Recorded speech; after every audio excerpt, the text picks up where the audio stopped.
कैसे समझूं कि मैं सच में सही बैलेंस में हूं या सिर्फ अपने स्वार्थ को भक्ति का नाम दे रहा हूं? हम कह रहे खूब स्वार्थी बनो, हमारी बात मान जाओ। चकाचक माल छानोगे और मरोगे तो भगवान के पास जाओगे। नाम जप करो यार, हमारी बात मान लो। जो जितना भजन करता है उसी के आगे लौकिक पारलौकिक दोनों प्रकार के सुख भगवान प्रदान करते। यार इतने कृपालु भगवान है, उतना भरण पोषण करते हैं। तो हमें लगता है अगर रुपया चाहिए तो धन कमाओ। कैसे? राधा राधा राधा राधा, और फिर इस धन से लोक परलोक सारे सुखों को खरीद लो। अब भजन नहीं करोगे, पाप करोगे, चाहोगे सुख बेईमानी से, अधर्माचरण से, तो भले रुपया मिले तुम्हारे परिवार का नाश कर देगा, वो तुम्हारी बुद्धि भ्रष्ट कर देगा, वो तुम्हारे सुख शांति को नष्ट कर देगा। धर्म से चलो और भजन करो, फिर भगवान से कहो संपत्ति दो।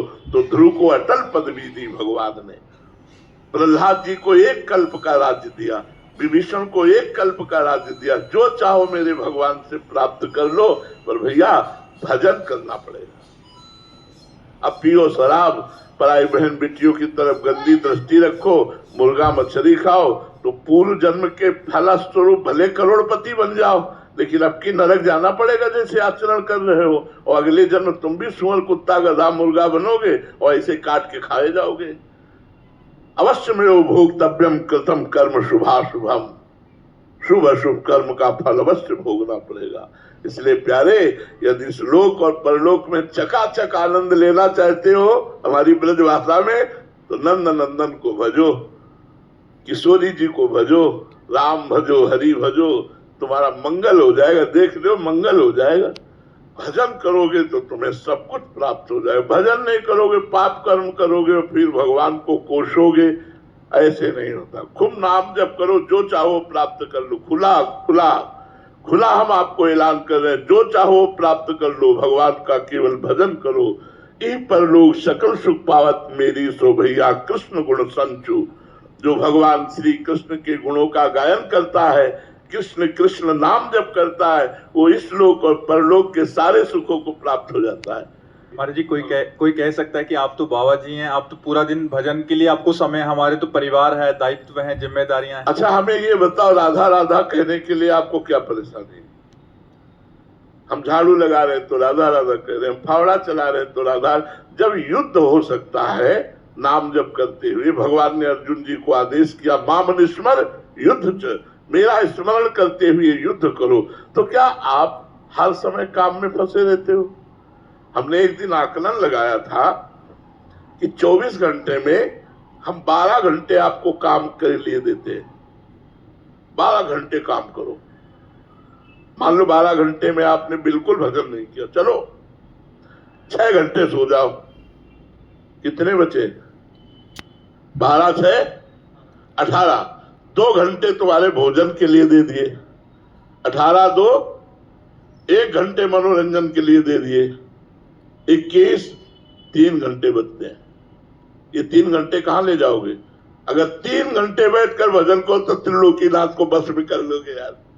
त्रिलोकीनाथ प्रसन्न हो जाएगा। हम लोग बेईमान हैं, भजन के लिए कहते हैं हमारे पास समय नहीं है और बैठे मोबाइल चलाते रहते हैं। ये सब बेईमानी हमारी है। नहीं तो हम तुम्हें 12 घंटे कौन काम करता है यार? कोई बिरला होगा 12 घंटे काम करता हो, नहीं 8 घंटे काम करता है। हम 12 घंटे काम के लिए, 6 घंटे सोने के लिए, 2 घंटे भोजन के लिए, 1 घंटे मनोरंजन के लिए, शेष समय 3 घंटा बचा 24 घंटे में। 3 घंटे भजन करके दिखाओ। 3 घंटे भजन कर लोगे तो त्रिलोकीनाथ को प्रसन्न कर लोगे। लेकिन हम लोग भजन के नाम पर बेईमान हैं।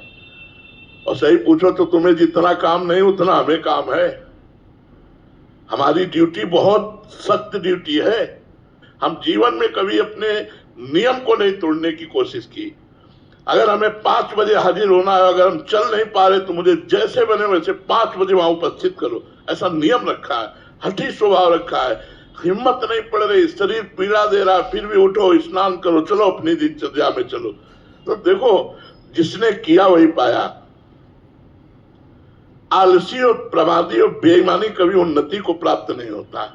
जो नियम कष्ट सह करके इसलिए नाम जप वाली बात तो आप लोग बेईमानी की करते हैं कि हम गृहस्थ हैं, नाम जप नहीं कर सकते। कुमार जी और कुछ भी करा लो, बट ये भजन कराना बड़ा कठिन सा लगता है हमारे। तो अब दवाई लखाओ, इसके बाद आप कहो कि और कैसे रोग ठीक कर दो, तो फिर कैसे ठीक होगा? दवा तो खानी पड़ेगी। भगवान की ये जो नाम शक्ति है यही तुम्हारी कामनाओं को पूर्ण कर सकती है। हमारी बात मान लो, आप एक बार राम बोले तो ये सोने का सिक्का ऐसा जमा हो गया कि त्रिभुवन में काम आएगा, मृत्युलोक में भी और परलोक में भी। और राम राम राम, राधा राधा राधा, ये आपका काम देगा। और ये कोई पकड़ नहीं रहा तो भाई जपना तो पड़ेगा ही। बिना जप किए वारी मथे घृत होए बरु, सिकता ते बरु तेल, बिनु हरि भजन न भव तरी, या सिद्धांत अपेल। भले पानी मथने से घी निकल आवे, बालू पेरने से तेल निकल आवे, पर जब तक भगवान का भजन नहीं करोगे दुखों से नहीं छूट सकते, सुख को नहीं प्राप्त हो सकते। अमर जी पीपल में धागा बांध लेंगे, जमुना जी में कुछ भी आटा डाल देंगे, भंडारा करा देंगे, बट भजन महाराज जी। छोटे मोटे पुण्यों से इतने बड़े बड़े पाप करते हैं लोग। ईमानदारी से देखो, अपने जो गुप्त पाप हैं जीवन में, ऐसी ऐसी गलतियां हम सब लोगों से हुई है, भगवान उसे क्षमा कर देंगे यदि नाम जप करोगे, भगवान की शरण में रहोगे तो आनंद में रहोगे। आज भगवान की शरण में है तो सब आनंद ही आनंद, रोग की स्थिति में भी आनंद है, मरने का कोई भय नहीं है, कोई चिंता नहीं है। मान लो मेरी बात, हर दुख मिटाने के लिए भगवान की नाम की शक्ति जागृत है, उसे खूब जप करो और आनंद लो। पर दुर्भाग्य है, कलयुग का ऐसा प्रभाव है कि सुनकर भी लोग नाम जप नहीं करते, सुनकर भी जानकर भी नाम जप, हम खुली बातें सब कह रहे, सब कुछ भगवान दे रहे, केवल भगवान की शरण में और नाम जप कर रहे। इसलिए गोस्वामी तुलसीदास जी कहते, जब अकबर बादशाह ने ताज उतार के रखा ना उनके चरणों में, तो आंसू आ गए कि जब राम का नहीं था तो तुलसी को मांगे कौड़ा नहीं मिलता था, लोग अभागी कहते थे, आज राम का हो तो बादशाह उतार के ताज रख रहा है। ये बात, उन्हीं भगवान की तो बात सुनने आप आए हो। भाई हम किस योग्य हैं? एक भिखारी भगवान के मार्ग के पथिक केवल होने के कारण, भगवान का दास होने के कारण ये सौभाग्य भगवान प्रदान कर रहे हैं, तो आप क्या उन भगवान की करुणा को नहीं प्राप्त कर सकते? क्या आप भगवान की उन कृपा में सुख और निर्भय और आनंद मगन नहीं हो सकते?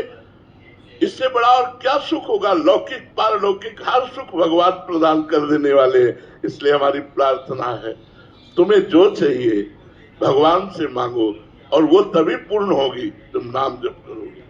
जितना नाम जप करोगे, सुमिरि पवन सुत पावन नामू, अपने बस कर राखे रामू। भगवान को अपने अधीन कर लिया भगवान का नाम जप करके, क्या चाहते हो? जो चाहोगे वो सब पूर्ण हो जाएगा।